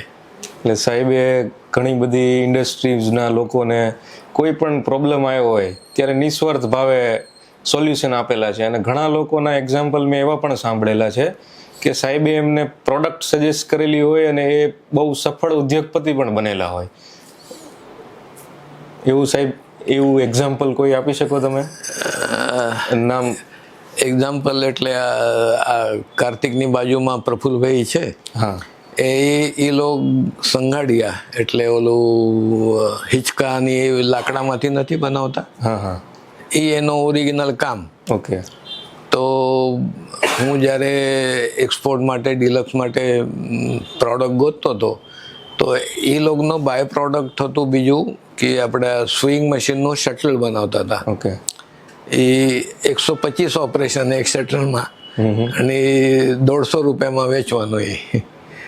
એટલે મારા મગજમાં હતો કે એ લોક છે કે જે કંઈક આમ ચિકાસવાળું કામ કરી શકાય. એટલે મેં જર્મનીની એક કંપનીનું એક પિન હતી, આમ 8-10 ઓપરેશન હતા એમાં, પણ એ ભાવ નહોતા આપી શકતા. એ 4 કે 5 રૂપિયામાં એ આપવાની હતી, પણ મહિને 1 લાખ જોતા હતા. એટલે પહેલા તો પ્રફુલભાઈ ના પડી કે ભાઈ આ 2-2.5 રૂપિયામાં શું મળશે અમારે. મેં કીધું વિચાર કરો, 50 પૈસા મળશે તો મહિને લાખ છે, 30 એટલે 50,000 મળશે ને. હા કે એ બરોબર કે. અને એની એ ટેકનિક હતી એના પાસે, ઝીણા ઓપરેશન વધારે કરવાની સ્કિલ્સ હતી એમની પાસે. એટલે એને કરી. અને 3 વર્ષ પહેલા મને કહે છે, સાહેબ આ 3 બંગલા થયા ને એ આ ડિસ્ટન્સ મિસના થયા છે કે. એટલે એ બહુ મોટી સિદ્ધિ છે તમારા માટે. એટલે હું જ્યારે જર્મની પ્રોડક્ટ લેવા માટે જતો હતો ને, ડેવલપ કરવા માટે, ત્યારે મારે મગજમાં રહેતો હતો કે આ પર્ટિક્યુલર જોબ ગણપતભાઈ કરશે કે ઓલા ચતુરભાઈ કરશે કે કોને ફાવશે, અને આવીને સીધું એને આપવાનું. જીવનનો કોઈ એવું સૌથી મોટો નિર્ણય તમે લીધેલો હોય જે આપ શેર કરી શકો? નિર્ણય એટલે બેસિકલી મારે શાંતિનો લાઈફ પ્રિફર કરું છું, અને એ હું ઠાણા મુંબઈ રહ્યો હોત ને તો ન મળ્યું હોત. એટલે એક સ્ટેજે એવું થયું હતું કે મારે મહિનામાં 8-10 દિવસ અહીંયા સુરેન્દ્રનગર આવવું પડતું હતું કામ માટે, કેસીઆઈની ટેક્સ પીને એના માટે. પછી સમય મારે ફેમિલીએ મને સપોર્ટ આપ્યું કે ઠીક છે કે we can shift to Gujarat. સાહેબ, તમે સુરેન્દ્રનગર, અહીંયા થાણેથી સુરેન્દ્રનગરની જર્ની કેવી હતી, એટલે કઈ રીતે થઈ? એમાં એવું થતું કે આ કેસીઆઈ વાલા કેસીઆઈ બેરિંગ ટેલ્કો માટે એક બેરિંગ ડેવલપ કરતા હતા, બ્રાસ ગેજ. તો એમાં 2 વાર એનો રિજેક્ટ થયું હતું ટેલ્કોએ. એ લોકો કહે ને ટેલ્કોસ કારણ શું કામ રિજેક્ટ નહીં, કે no it's not up to mark. અને અમારા એક NRBમાંથી માર્કેટિંગના વ્યાસ સાહેબ કરીને એ આ ડિલક્સ બેરિંગમાં જોઈન થયા હતા. એ ડિલક્સ બેરિંગ કેસીઆઈનું માર્કેટિંગ કરતા હતા. એટલે વ્યાસ સાહેબ 3 વાર ટેલ્કોમાં ગયા હતા અને એને બધી ખબર હતી. ત્યારે એને મગજમાં આવ્યો કે મરાઠીને બોલાવવું અહીંયા, એક આ પ્રોબ્લેમ સોલ્વ કરે ને તો કેસીઆઈનું કામ આગળ વધે. એટલે મારે ઘરે આવ્યા, મને કે 2 દિવસ માટે આવી જાઓ ને કે. મેં કીધું ના ભાઈ, હું NRB છોડી દીધી છે, મારો પોતાનો ડ્રોઈંગનું ડિઝાઇનનું કામ કરું છું, મારે કોઈ જગ્યાએ કંઈ કરવાનું. ના તમારે માટે નહીં, પણ આ કેસીઆઈ માટે તમારે આવવું છે. એટલે હું આવ્યો. એની ચેકિંગ મેથડ કંઈ કરતા જ નહોતા. પછી ટૂલિંગ કર્યું, એ ચેક કર્યું, એને 150 કે 200 પીસ તૈયાર રાખ્યા હતા, એમાંથી 50 પીસ ઓકે નીકળ્યા, એ મોકલ્યા અને એ પાસ થઈ ગયા. ત્યારથી એ લોકોનું નક્કી જ થયું કે ભાઈ કંઈ પણ ફાઇનલ ઇન્સ્પેક્શન કરવું હોય ને તો મરાઠીને જ બોલાવવાનું. બરાબર. એટલે એવી રીતે તમે સુરેન્દ્રનગર શરૂઆત કરી. અને આ ડિલક્સ ગ્રુપ એટલે જે દિલીપ કાકા અને એના માર્કેટિંગના બધું ઇન્ડસ્ટ્રીઝ, એના સાથે હું સંકળાયેલો. કોઈ એવી વ્યક્તિ કે જેમણે તમારું જીવન બદલી દીધું હોય? એ બાબતમાં હું દિલીપ કાકાને જ નામ લઉં. બરાબર. એ હતા આમ તો બાપુ, પણ બહુ પ્રિન્સિપલના માણસ. એક એક્ઝામ્પલ કહું, જ્યારે ડિલક્સ બેરિંગ ચાલુ કર્યું ત્યારે જગ્યાની પછી તકલીફ પડતી હતી. H-ફોર્મનું યુનિટ બીજું બનાવવું પડે, કારણ એક્સાઇઝેબલ ના હોય એની. એટલે જે અત્યારે ડિલક્સ પહેલું યુનિટ હતો એના સામે જ્યાં પછી કાર્તિક બેસતો હતો, એ યુનિટ વેચવામાં નીકળ્યું હતું. તો મેં વાત કરી દિલીપ કાકાને કે આ વેચવાનું છે. મને કહે શું કામ વેચે છે એ? મેં કીધું કે એ સાબુના ફેક્ટરી બનાવવાના હતા, પણ જે મેઇન ઓનર હતા ને એ એક્સિડન્ટમાં ઓફ થઈ ગયા. હવે એનો છોકરો નાનો છે, એ કંઈ ના કરી શકે, એટલે એને બધું વાઇન્ડ અપ કર્યું છે. મને કે એક ધ્યાનમાં રાખ, એને ગરજ છે એટલે એને એડવાન્ટેજ નહીં લેવાનું. જે માર્કેટ પ્રાઇસ ચાલતી હોય ને એ પ્રાઇસમાં જ એના પાસેથી લેવાનું. હજી છોકરાને પૂછ કે તું શું કરીશ, એને કઈ જોબ બીપ ના હોય ને તો આપણે ત્યાં રાખી દે. બરાબર. એટલે આ જે થિંકિંગ છે ને કે આપણે ઉપર હોય તો એ બીજાનો વિચાર કરવાનું, એ બહુ દિલીપ કાકા પાસે શીખ્યું. બરાબર. એ કાયમ કહે કોઈનું એના પરિસ્થિતિનો એડવાન્ટેજ નહીં લેવાનું. રાઈટ. ન કરતા આપણે આમ ગણે છે કે ભાઈ એ લોસમાં ગયા છે ને હવે કાઢી નાખવાના છે, ફાયદો તો લઈ લઈએ કે આટલામાં થઈ જશે. કે એ વસ્તુ તારે પછી આગળ જઈને કમાવી ન દે. રાઈટ. એટલે જે માનસિક શાંતિ છે, હા, એ ઓલાની આમાં રહી ગયો છે, હા, હાય રહી ગઈ છે Right. આ જગ્યામાં, એ ના હોવું જોઈએ. રાઈટ. તમે સર આટલે બધા વિદેશ પ્રવાસોને કરતા ઘણી બધી કંપનીઓ સાથે સંકળાયેલા, તો કામ અને પરિવારને કઈ રીતે બેલેન્સ કરતા? પરિવારને મેં બેલેન્સ જ નથી કર્યું, સાચું કહું ને. જ્યારે મારે જવાનું થતું હતું ને ત્યારે એવું, દિવાળી ઉપર મારે જવાનું હોય કે અમારો બેસતું વરસ ગુડી પાડવા કહે છે અમે, ચૈત્ર પાડવા, ત્યારે પણ મારે બહાર જવાનું રહે છે. એટલે એ બાબતમાં મારા વાઈફે ઘણું મારે ટેકો આપ્યો કે ભાઈ 3 છોકરાઓ, માંદગી હોય, બધું હોય, પણ મારે જવાનું હોય એટલે, કારણ પહેલેથી ટિકિટ બુક કરેલું હોય કે ભાઈ આજ 15 દિવસ પછી જવાનું, એટલે જવું જ પડે. એટલે કહેવત છે કે સફળ પુરુષ પાછળ એક પત્નીનો હાથ હોય એમ. મારે ઘરની ચિંતા નહોતી, મમ્મી હતી ઠેઠ સુધી, અહીંયા અમે 2009 સુધી અમારા જોડે હતી, એટલે એનો એક ટેકો હતો વીણાને. અને I was not worried about family at all. તમારા વિશે જે સમજ્યા એ પ્રમાણે તમને કંઈક ને કંઈક નવું શીખવાની એક ધગશ છે, તો તમે શ્યોર કે આજે પણ કંઈક ને કંઈક નવું શીખતા જશો. બરોબર. એટલે અત્યારે તમે એવું કંઈ શેર કરી શકો કે જે હમણાં તમે રિસેન્ટલી શીખ્યા હોય? જેમ કે રિસેન્ટલી એટલે એક તો આજે ક્વોડ્રન્ટ ઓટોમેશન ચાલુ કર્યું ને, હા, એમાં એક ટાઈમ એવો આવ્યો હતો કે હું કીર્તિભાઈનો ખાલી ગાઈડલાઈન આપતો હતો, પણ હવે બલદેવ સાથે મારે ડિઝાઇનમાં ઇન્વોલ્વ છું. અને આમાં નવો વિચારીએ છીએ કે શું આ ઇન્ડસ્ટ્રીમાં કઈ વસ્તુનો પ્રોબ્લેમ છે, એનો કેવી રીતે સોલ્યુશન કરું. એક હમણાં અમે મશીન ડેવલપ કર્યું જેમાં આપણા સબમર્સિબલ પંપના જે બેરિંગ પેડ આવે ને એની હાઈટ માપવાની હતી. તો એ 5 માઇક્રોનમાં 21 ગ્રેડમાં કરવાનું હતું. તો એનો એક નવું જ મશીન બનાવ્યું, કારણ આ પ્રોબ્લેમ આવે ને તો એવું કંઈક શું છે પછી. અને આ જે બહુ લોકો ખુશ છે કે એ 15 લડકી આમ માપતી હતી 15 ડાયલ લઈને, એની જગ્યા અમે 60 પીસીસ પર મિનિટનું સોર્ટિંગનું એને આપી દીધું. અને એના કરતાં પણ એ પરફેક્ટ છે હવે. પહેલાં જે મેન્યુઅલી કરતી હતી ને એમાં તો માપ્યું, માઇનસ નાખ્યું, પછી ધ્યાનમાં આવ્યું અરે એ તો પ્લસમાં નાખ્યું આપણે. એટલે આ કરીને પણ એનો પરફેક્શન નહોતો, પણ આજે પરફેક્શન છે. એટલે આવું વસ્તુ આગળ કઈ ને કઈ શીખતા જ હોય, રહેવાની વૃત્તિ છે. ઇવન હું કહું ને, જેમ ઓલામાં કીધું કે વાયર કટના મેક્સિમમ ડિફરન્ટ યુઝ અમે કરેલું છે. આ જે થ્રસ કેજ જે આવે એના થ્રસ કેજની ડાય આખી આ વાયર કટમાં થાય.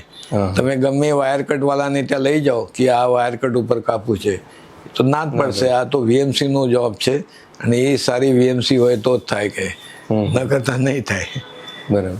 પણ અમે એનો ઇન્ડેક્સ યુનિટ ઉપર મૂકીને રોટેટ કરીને બધું કર્યું હતું. બરાબર. સર, યુવાનો માટે કોઈ સંદેશ તમે આપવા માંગતા હોય? યુવાનો માટે એ જ આજ ખામી છે એ ડેપ્થમાં જવાની.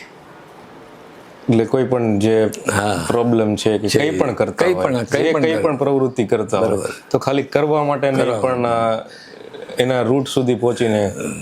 હજી પરફેક્શનની એક વાત કહું, એ બાબતમાં અમારા જે એક લેલે સાહેબ હતા અમારા, તો એ એવું પરફેક્શન કરતા હતા કે હવે મારે તમારે અમદાવાદ મોકલીને કંઈક વસ્તુ લઈ આવવાની છે, તો નોર્મલ કેસમાં શું કહેશે, આ લે 500 રૂપિયા, કાલે ત્યાં જઈને આ વસ્તુ લઈને આવવાની. એ પછી 10 ક્વેશ્ચન પૂછે, આવતીકાલે ટ્રેન બંધ હોય તો શું કરીશ તું, બસની ખબર છે ક્યાંથી ઉપડે, કેટલું ટાઈમ લાગશે, હવે ઓલાનો ફોન બંધ હશે તો એડ્રેસ લખીને લીધું છે બરોબર, ન કરતાં નોર્મલી શું કહે ત્યાં જઈને ફોન કરવાનું છે, એમાં ક્યાં આપણે એડ્રેસ લખવાનું, એવું નહીં. પણ જેને ફૂલ પ્રૂફિંગ કહે છે ને, એ માણસમાં હોવું જોઈએ કે ભાઈ આ થવાનું જ છે પ્રોબ્લેમ, ભાઈ રિટર્નમાં બસ નથી મળવાની, રાતની છેલ્લી બસ ક્યારે છે ખબર છે, તો એના પહેલા આવી જવાનું, કાં તો ઘરમાં કહી રાખીએ આવતીકાલે સવારમાં આવીશું. બરાબર. આ જે બધું ચારે બાજુથી થિંકિંગ કરવાનું ને, એ ન કરતા લાગે શું અમદાવાદ જઈને સાહેબે કીધું છે ત્યાં જઈને વસ્તુ લઈ આવવાની, એમાં ક્યાં પૂછવાનું રહે, જસ્ટ એક્ઝિક્યુશન.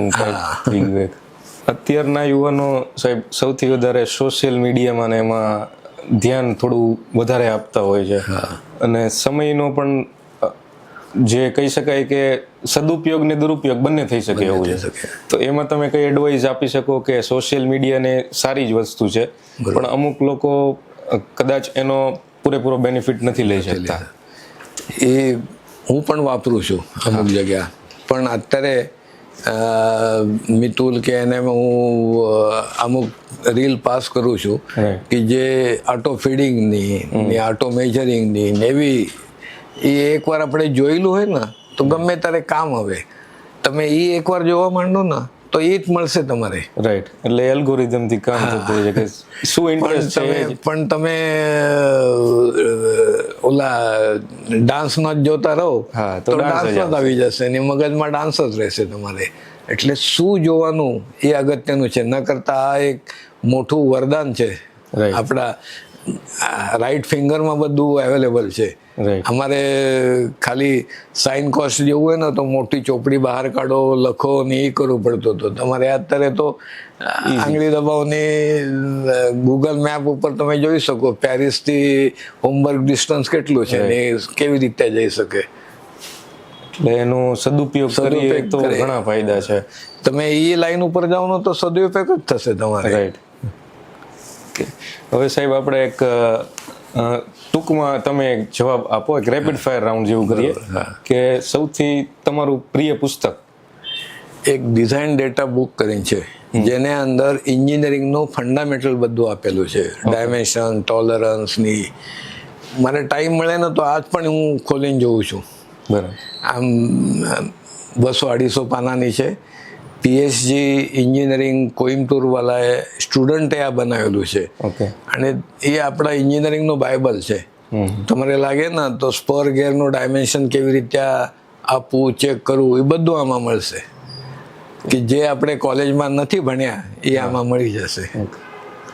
એક machine, EDM wire cut machine, એ જાદુ જેવું જ લાગે ભાઈ. કાર્બાઇડ પણ આમ આપણે કહે છે ને વાળથી કાપી નાખે એવા છે. એક દેશ, ફ્રાન્સ. યુવાનો માટે એક સલાહ એ જ કે ભાઈ તમે જે ડેસ્ટિનેશન હોય ને એ ડેસ્ટિનેશનની ડાયરેક્શનમાં ટ્રાવેલ કરો, વચ્ચે પછી આમથી આમ ને આમથી આમ નહીં જવાનું. એક શબ્દમાં સફળતા. સફળતા એટલે સેલ્ફ સેટિસ્ફેક્શન.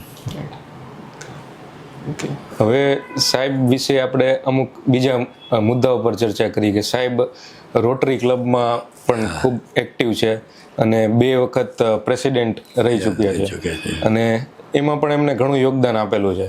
તો સાહેબ તમારા એ અનુભવ વિશે થોડું જણાવશો?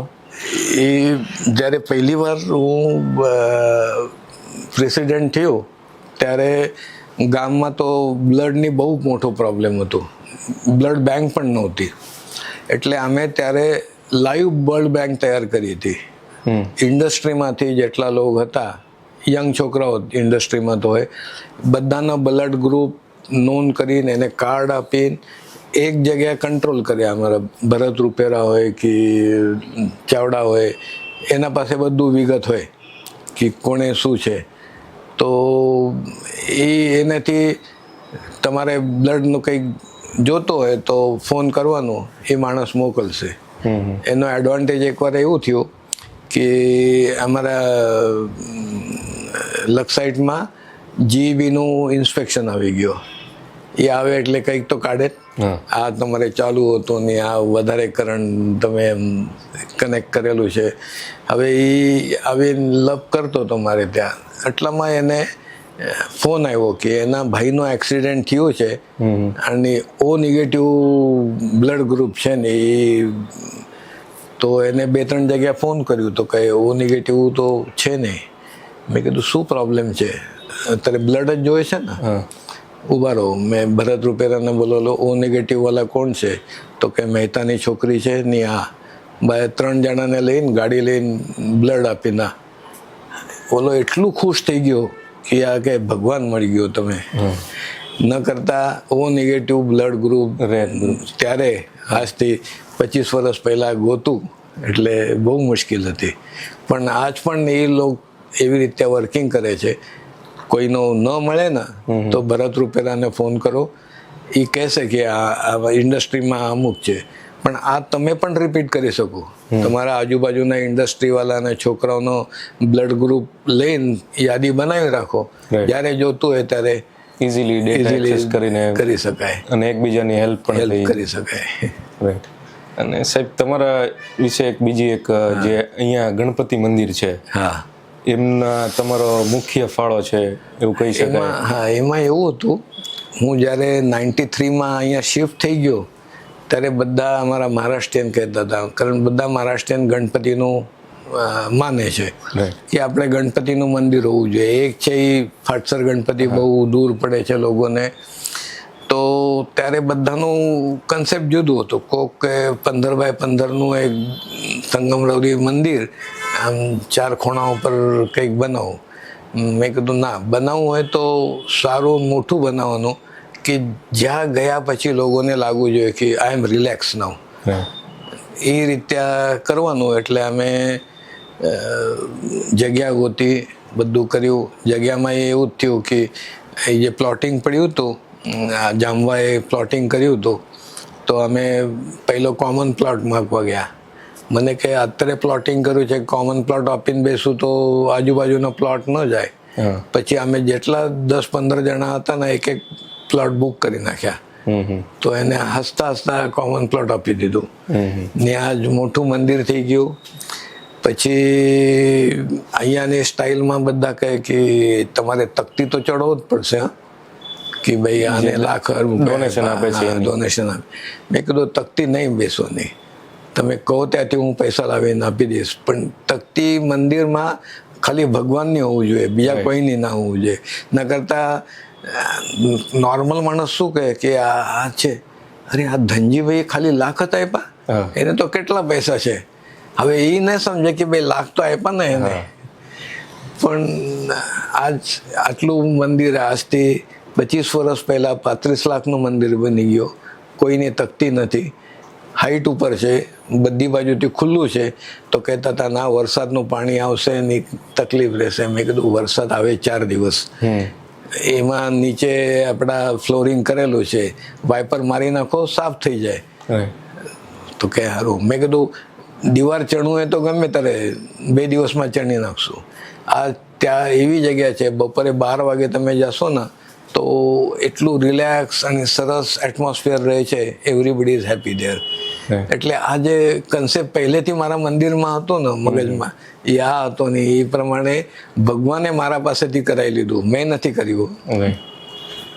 એટલે બહુ મોટી વાત છે સાહેબ કે તમે કમ્યુનિટી માટે અહીંયા. હવે સાહેબ, તમે જે આ સોશિયલ એક્ટિવિટીઝમાં ઇન્વોલ્વ છો, બધાને નિસ્વાર્થ ભાવે હેલ્પ કરો છો, તો એનાથી તમારી પર્સનલ અને પ્રોફેશનલ લાઈફમાં શું ઇમ્પેક્ટ આવે? અને બીજા કોઈ પણ કરે આ વસ્તુ તો એને પણ શું ઇમ્પેક્ટ આવી શકે? એ હું કહું, આજે કંઈક ઓટોમેશનમાં પ્રોબ્લેમ હોય ને એના જ સ્વપ્નો મારે રાત્રે આવે. હા. એવું નહીં આવે કે મારે આમ પૈસા ખૂટી ગયા ને આ છોકરો માંદો પડ્યો, એવા કઈ સ્વપ્ન નથી આવતા. ઇન્ડસ્ટ્રીયલના જ સપના અને કંઈક નવું ખોતવાનું જ સપના આવે છે. આ જે પીસ છે એ બીજા કોઈમાં ના મળે આપણે. એટલે મેન્ટલ અને ફિઝિકલ હેલ્થ પણ કહી શકાય ને કે આ ઉંમરે પણ તમે આટલા એક્ટિવલી કામ કરો છો. 79 રનિંગ છે પણ આજ હું ફિટ છું ભગવાન દયાથી. સાહેબે આટલા બધા જે વિદેશ યાત્રા કરી છે એના વિશે એક સાહેબે બુક પણ લખી છે, સ્મૃતિ દેશ વિદેશના. હવે સાહેબ આ બુકમાંથી તમે કોઈ એવા અનુભવ શેર કરી શકો કે જે કોઈને વિદેશમાં જવું હોય તો શું કામમાં આવી શકે, અથવા તમારો કોઈ પ્રસંગ હોય? એમાં એક બે પ્રસંગ જે મારે આમ જેને કહેવાય ને કે ભાઈ દરેકને કેવું એવું લાગે છે ને એ એવા છે. જર્મનીમાં અમે એક વીકેન્ડમાં ફ્રાન્કના એટલે હોમબર્ગથી ફ્રેન્કફર્ટ જવા માટે હું વ્યાસ સાહેબ નીકળ્યા. લગભગ 5 વાગે અમે રેલવે સ્ટેશન પહોંચી ગયા. નોર્મલી આપણે બોલવામાં તકલીફ પડે એટલે અમે લખી નથી આપતા હતા કે ભાઈ 2 સેકન્ડ ક્લાસ ટિકિટ હોમબર્ગથી ફ્રેન્કફર્ટ, અને એ લખીને આપી દીધા ત્યાં કાઉન્ટર ઉપર. તો ઓલી લેડીને ઇંગ્લિશ નહોતો આવડતો. ઊભા રહો કરીને મને બાજુમાં ઊભા રહેવાનું કીધું. બીજાનો ટિકિટ આપતી હતી 20 મિનિટ થયા તો એ અમને બોલાવે નહીં. શું હતું પછી 25 મિનિટ પછી બોલાવ્યું એને, લાવ તમારું ટિકિટ આપવું કરીને. તો એ વ્યાસ પૂછતા હતા કેમ નહીં આપ્યું. પછી એને આ ટિકિટ આપ્યા પછી એના બાજુવાળાને ઇંગ્લિશ આવડતો હતો ને એને કહેવા કીધું કે જો આજ સાંજે 5:30 પછી વીકેન્ડનું ટિકિટનો રેટ ચાલુ થાય. તમે 5 વાગે હું ટિકિટ આપું તો 5:30નો ડિસ્કાઉન્ટ નહીં મળે તમને. એટલે મેં તમારી ટ્રેન તો 5:45ની છે, અહીંયા બાજુમાં પ્લેટફોર્મ છે કે વાર નહીં લાગે. આ એડવાન્ટેજ તમે આપવા માટે હું તમને ઊભો રાખ્યું. ન કરતા ગયા હોય તો ટિકિટ આપીને પૂરો કરી દે. એને કંઈ એના ખિસ્સામાં નહોતો જવાનું. પણ આ જે ડિસિપ્લિન છે કે ભાઈ જર્મન ગવર્મેન્ટ આ ફેસિલિટી આપે છે વીકેન્ડની, તો એ દરેકને મળવું જોઈએ. જે 5:30 પછી ટ્રાવેલ કરે છે એને મળવું જોઈએ. આ એક પ્રામાણિકપણાનું ઉદાહરણ છે. અને એના સામે સુરેન્દ્રનગરનું કહું, એકવાર અમે સવારે 8 વાગે સ્ટેશન હતા મેન જંકશન. 8 વાગ્યાનો તો કેવી ગીર્દી રહે છે, ઓલા રાજકોટ તરફ જવાવાળી ને અમદાવાદ તરફ જવાવાળી બે ટ્રેન આવી જાય. ટિકિટની દોડાદોડીની એક ડોસી આવી કે મારે જવું છે અને ટ્રેન આવી ગઈ. એટલે લોકોને કીધું જા તું જઈને લઈ લે ટિકિટ. એ હાથ નાખીને ટિકિટ લીધું અને પછી એને ધ્યાનમાં આવ્યો. ઓલાને પૂછે છે કે તું મને સિનિયર સિટીઝનનો આપ્યો? એ કે સિનિયર સિટીઝન કીધું તો મેં તો સાદું આપ્યું તમને. હવે એનો હાથ આમ હાલતો તો જોઈને કહી શકે આમ પૂછ્યું તો જોઈએ તારા માટે જ ન દોષી, પણ એ નહીં. બીજો એક કિસ્સો સાહેબ તમારો, એક મેં બુક વાંચી એમાં હતો કે તમારો પાસપોર્ટ ખોવાઈ ગયેલો. એમાં ધારો કે આપણા આ રોડ ઉપર કંઈક પાકીટ વગેરે પડી ગયો તો આપણે શું લાગે હવે ગયો મળવાની કઈ શક્યતા નથી. તો આ 76ની વસ્તુ છે. શુક્રવારે સાંજે હું મારા ફ્રેન્ડની ત્યાં રાત્રે જમવા ગયો હતો. ત્યાંથી આમ જેકેટ પહેરીને નીકળ્યો. નોર્મલ જેકેટ પહેરવાની આદત નહીં. જેકેટને ઉપરની ખિસ્સામાં પાસપોર્ટ રાખ્યું હતું. પછી ગરમી થતી હતી એટલે મેં કાઢીને હાથ ઉપર લઈ લીધું. એમાં લગભગ ત્યાં પાસપોર્ટ પડી ગયો. હું ઘરે જઈને શનિ રવિ આમ કહીને સોમવારે જોયું તો અરે પાસપોર્ટ નથી. ઓલા ભાઈબંધને ફોન કર્યો. એ કે મારા ઘરે તો નથી, પણ તું મને કહે ને કે છેલ્લે ક્યાં સુધી જોયું તું? મેં કીધું તારે ઘરેથી નીકળ્યો ને ત્યારે મારા ખિસ્સામાં હતું 100%. કારણ જેકેટ ચડાવ્યું ને ત્યારે આમ હાથ અડાડીને જોયું તો છે. તો મને કહે હાલ. અમે ત્યાં સ્ટેશન બાજુમાં એક પોલીસ સ્ટેશન હતું, ત્યાં પહોંચ્યા. મને કે કોકને મળ્યું હોય ને તો અહીંયા જ આવી ગયો હોય. અચ્છા. પોલીસ સ્ટેશને ગયા તો પોલીસે આમ ડ્રોરમાંથી કાઢીને આપી દીધું મને કે be careful next time, this is very important document. And enjoy Paris. Enjoy your Paris. એટલે આ શક્ય નથી. રાઈટ. બે ઇમ્પોર્ટન્ટ માણસો હતા, એક પોલીસ અને જેને મળ્યું પાછો આવ્યો. એ ત્યાં પોલીસ સ્ટેશને જઈને આપવાનું મહેનત કરી. રાઈટ. ન કરતા આપણે ત્યાં કોણ ફેંકી દેના તો. હા. આ જે ફરક છે એ બહુ મોટો ફરક છે.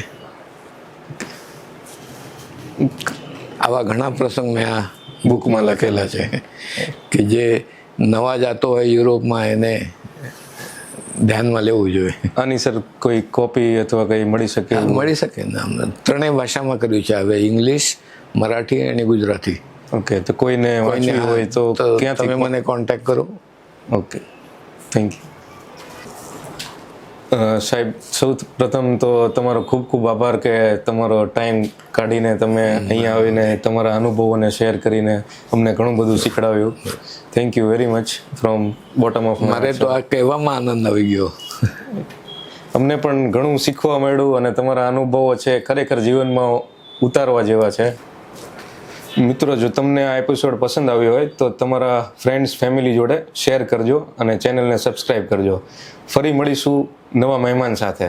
અને હા, જો કોઈ તમારા ધ્યાનમાં કોઈ એવી વ્યક્તિ હોય મરાઠા સાહેબ જેવી કે જેમના અનુભવોને તમે સાંભળવા માંગતા હોય તો કોમેન્ટમાં જરૂર જણાવજો. Thank you very much.